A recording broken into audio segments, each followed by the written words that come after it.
Vamos a hablar en este momento acerca de las grandes herejías. El surgimiento de las herejías dentro del cristianismo motivó a los llamados padres de la Iglesia a producir abundante literatura para combatir estas herejías. Cuando hablamos nosotros acerca de los padres de la Iglesia, estamos hablando de los discípulos de Cristo. Estos discípulos de los discípulos de Cristo son conocidos a lo largo de la historia del cristianismo como los padres de la Iglesia. Ellos, pues, en los primeros siglos de la existencia de la Iglesia, se enfocaron en combatir las grandes herejías que surgieron dentro del cristianismo.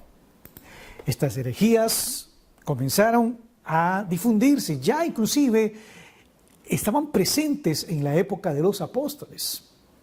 Lo que parecía un fuego, me refiero a las herejías, un fuego que se extinguiría por sí mismo, se convirtió dentro del cristianismo en un gran incendio.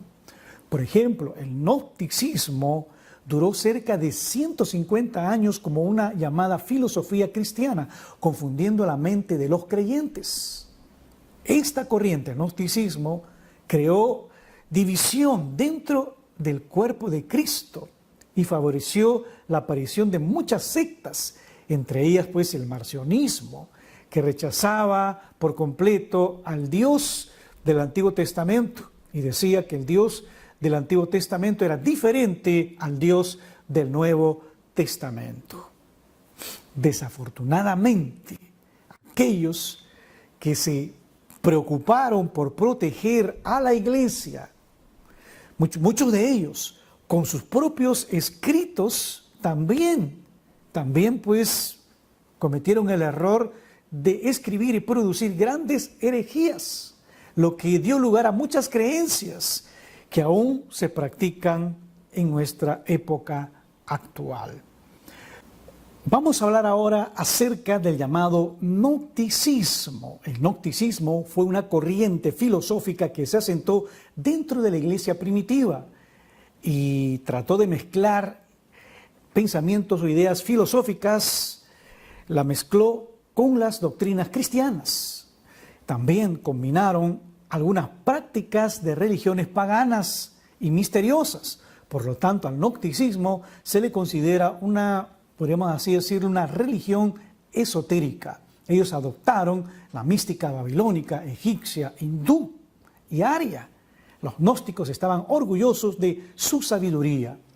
El gnosticismo surgió a mediados del siglo I y duró durante 150 años en medio de la Iglesia.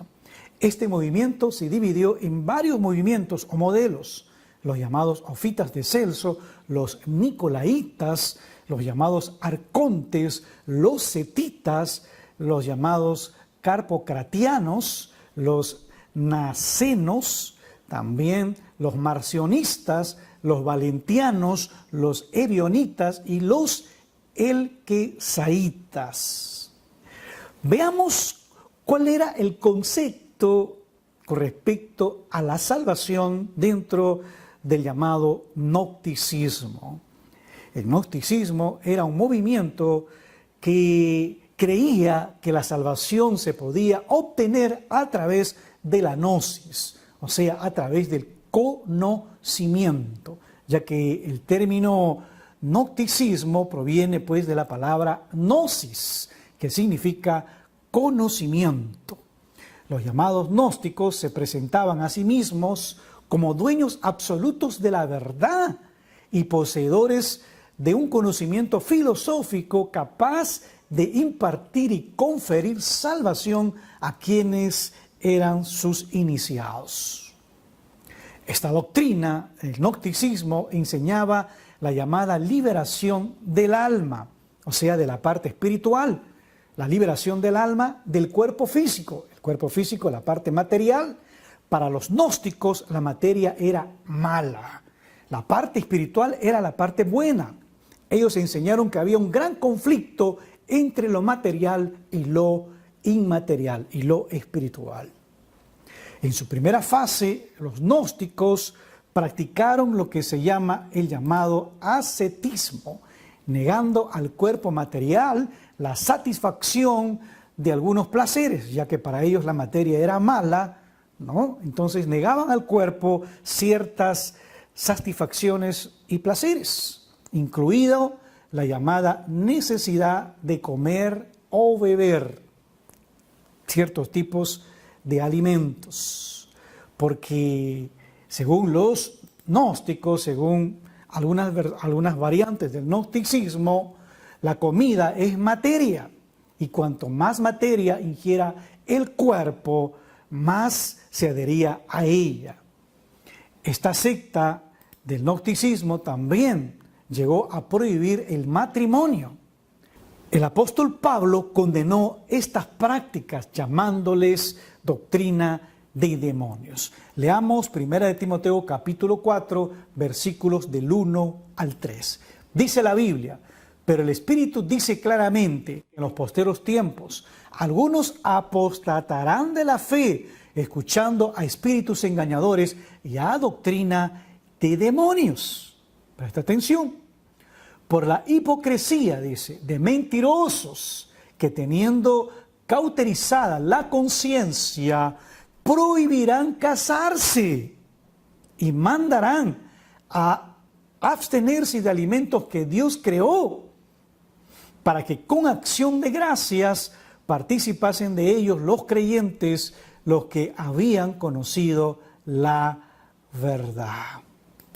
Qué tremendo, ¿no? El apóstol Pablo, pues, cuando cita estas palabras en la carta a Timoteo, está refiriéndose a los gnósticos, que ellos evitaban comer ciertos alimentos, inclusive prohibían casarse para negar supuestamente ciertos placeres al cuerpo, y negaban pues probar cierta cantidad de alimentos para de esa manera no aumentar más volumen o materia al cuerpo, porque para ellos la materia era mala.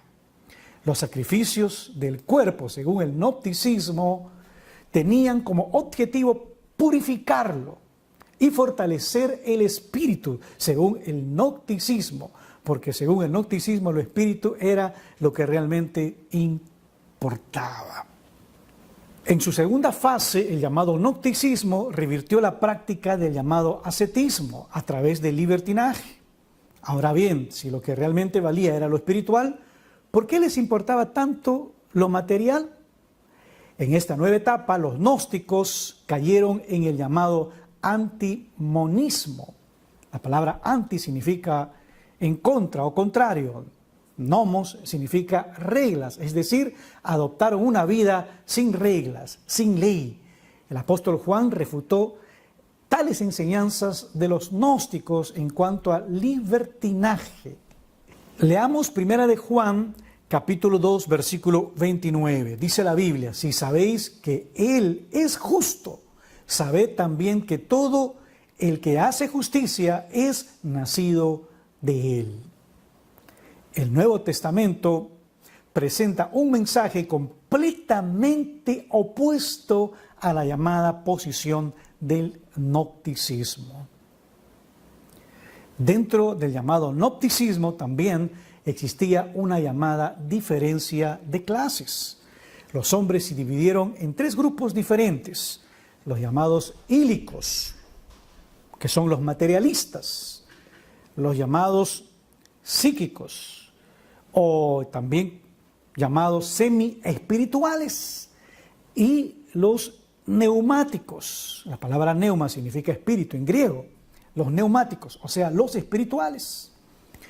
En los extremos, entre lo ílico, los materialistas, y los neumáticos, había una gran distinción.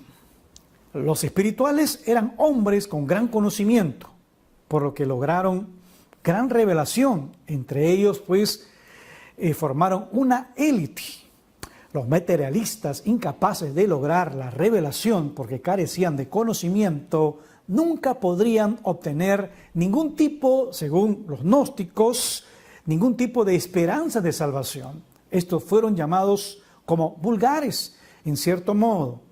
Estas polaridades dentro del gnosticismo se asemejan a la distinción que muchas veces se hace dentro de muchas iglesias, en lo que se llama los espirituales y los carnales. Pero para los gnósticos esta distinción se tomaba aún más en serio, porque según ellos los que no podían alcanzar la revelación, el conocimiento, no tenían oportunidad de salvación alguna, porque según los gnósticos la salvación se obtenía a través del conocimiento, a través de la gnosis. Veamos ahora el concepto acerca de Dios dentro del gnosticismo. A diferencia de la visión teísta de Dios que nosotros tenemos en el Nuevo Testamento, el gnosticismo es una corriente filosófica de corte deidista. ¿Por qué decimos deidista? Porque el deidismo cree que Dios creó todas las cosas. Sí, cree que Dios creó todas las cosas, que Dios estableció leyes para la creación, para el universo, pero Él dejó pues al mundo, al universo, bajo un funcionamiento autónomo y simplemente Dios desapareció. Dios no tuvo más contacto con el mundo, según la creencia pues del deidismo. El Dios de la corriente deidista no se preocupa por su creación. Su trascendentalidad no le permitía relacionarse con seres tan diminutos o tan insignificantes como los seres humanos. A lo sumo, Dios podía establecer contacto a distancia a través de seres intermedios, llamados eones o emanaciones. Estas llamadas emanaciones celestiales, es decir, ángeles, a quienes ellos, los gnósticos, adoraban en su intento de acercarse a Dios. Sin embargo, incluso los llamados eones no pudieron acercarse tanto a Dios, que es el fuego central, porque los llamados eones o emanaciones celestiales tienen continuamente contacto con la materia. Había 30 emanaciones, como si fueran capas interpuestas en la relación hombre y Dios. El apóstol Pablo condena la adoración de los ángeles, según la práctica de algunos miembros del gnosticismo. Dentro de la iglesia de Colosenses, muchos practicaban pues este tipo de adoración a los ángeles. Los deidistas creían en la existencia de un demiurgo, un ser inferior al mismo Dios, que había sido utilizado para crear el mundo material, ya que siendo, según los deidistas, Dios, un ser espiritual, no podía contaminarse con la materia.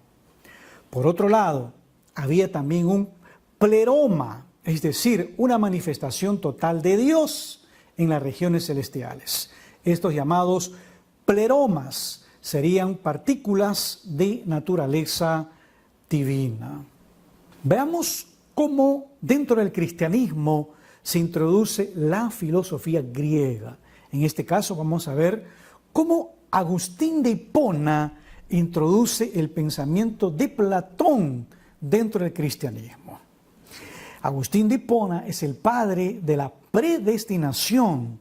Para encontrar el origen de esta doctrina, tenemos que buscarla dentro de la filosofía griega. Porque antes de Agustín de Hipona, ninguno de los llamados padres de la iglesia, ni dentro de la iglesia primitiva, nadie habló acerca de esta doctrina de la llamada predestinación.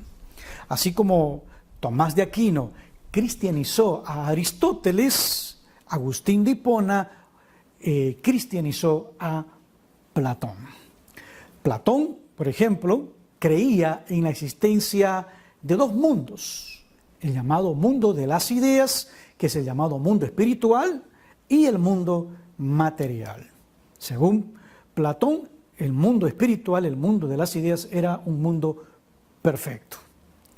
Este pensamiento platónico se introdujo dentro del cristianismo al tener un desprecio por la materia, al tener un desprecio por lo físico, ¿no?, según los gnósticos también, por supuesto, y anhelar solamente lo espiritual, muchos monjes en la Edad Media despreciaban sus cuerpos, de tal forma que la única forma de mortificar sus cuerpos era flagelándolos, mutilándolos, flagelándolos, para que su alma no pecara, ¿no?, al ser influenciados pues por la carne, por el cuerpo.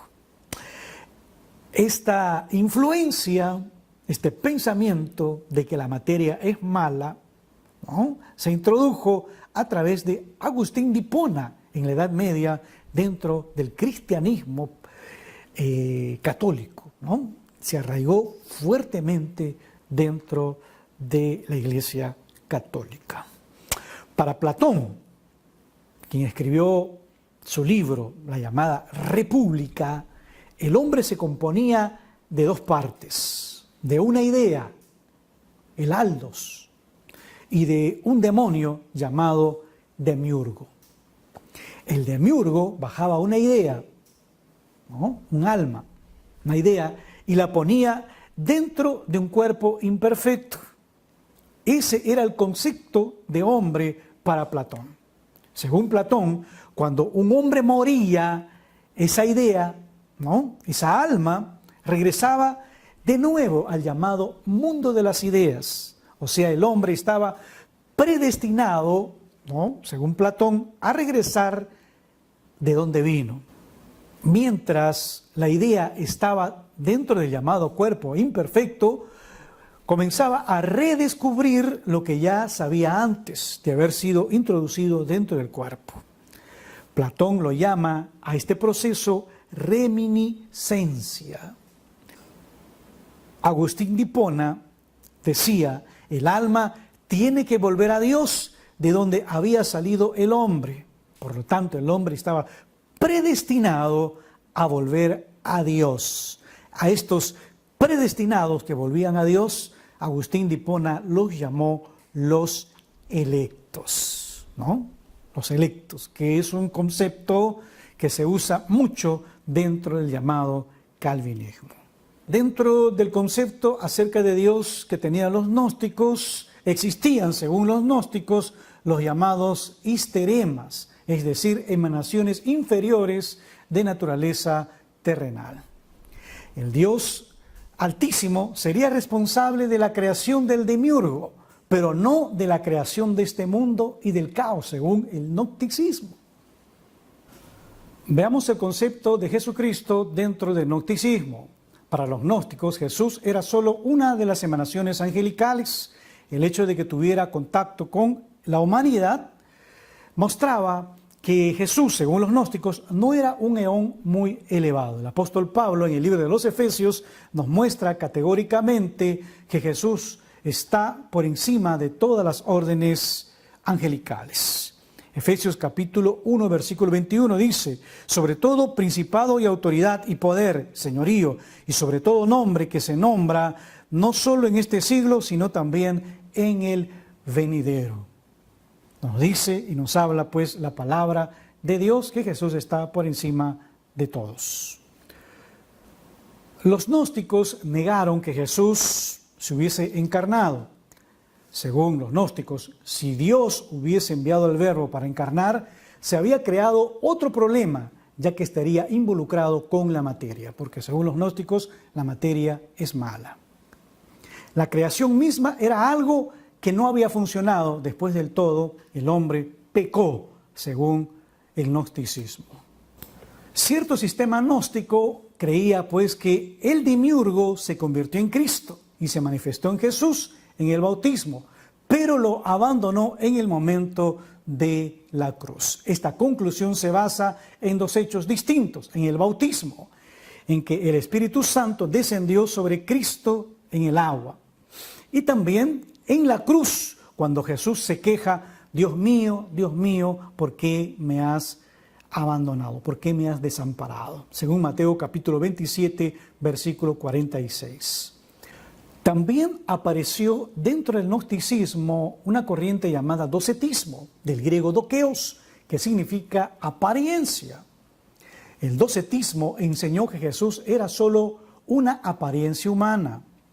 Esta línea de pensamiento creía que el sufrimiento de Cristo fue irreal, ya que Cristo no era un ser humano hecho de carne y hueso, sino una figura fantasmal que solo representaba a un ser humano. El apóstol Juan respondió al docetismo diciendo estas palabras: en todo conoceréis al Espíritu de Dios. El Espíritu que confiesa que Jesucristo vino en carne es de Dios. Y todo espíritu que no confiese que Jesucristo vino en carne no es de Dios. Este es el espíritu del anticristo, conforme nos enseña la palabra de Dios. Vamos a hablar ahora acerca del llamado marcionismo. Marción, quien fue el fundador de esta secta, de este tipo de pensamiento, él creía que el Dios del Antiguo Testamento era diferente al Dios del Nuevo Testamento. Para Marción, el Dios del Antiguo Testamento era el Dios de los judíos y el Dios del Nuevo Testamento era el Dios de los cristianos. Marción también negó la encarnación de Jesús en el vientre de María. Esta distinción entre los dos dioses encontró apoyo entre los gnósticos, porque se esforzaron por distanciar lo espiritual de lo material. Después de todo, la explicación de la existencia del mal estaba en el asunto de un Dios que crea el mundo espiritual y no tiene nada que ver con el mundo material. Es para los gnósticos el Dios que encaja perfectamente con sus ideales filosóficos. Jesús presentó a ese Dios, ¿no? El Dios del Nuevo Testamento. Este Dios es un Dios misericordioso, bondadoso, generoso. El Dios del Antiguo Testamento para Marción es un Dios inferior que ordenaba pues a la gente a matar y alentaba a la gente a las guerras. El Dios del Antiguo Testamento, ¿no?, era un Dios enojado, que no impidió que Jesús fuese crucificado, aunque lo hizo por ignorancia y no a propósito. Según Marción, el Dios del Nuevo Testamento, contemplando la miseria humana desde el cielo, envió a su Hijo a cuidar la humanidad. Jesús no se encarnó, era puramente espíritu. No estaba dotado de un cuerpo material, según Marción, según su pensamiento, ya que Marción seguía totalmente las llamadas doctrinas gnósticas, sobre todo el llamado docetismo. Estas son parte de las herejías, parte de los pensamientos heréticos que estaban en los primeros siglos de la iglesia cristiana. Por eso que los llamados padres de la iglesia se encargaron pues de refutar, de rebatir, inclusive los apóstoles también con sus escritos, estas enseñanzas gnósticas, estas enseñanzas pues de Marción y muchas otras doctrinas erradas que surgieron dentro del cristianismo.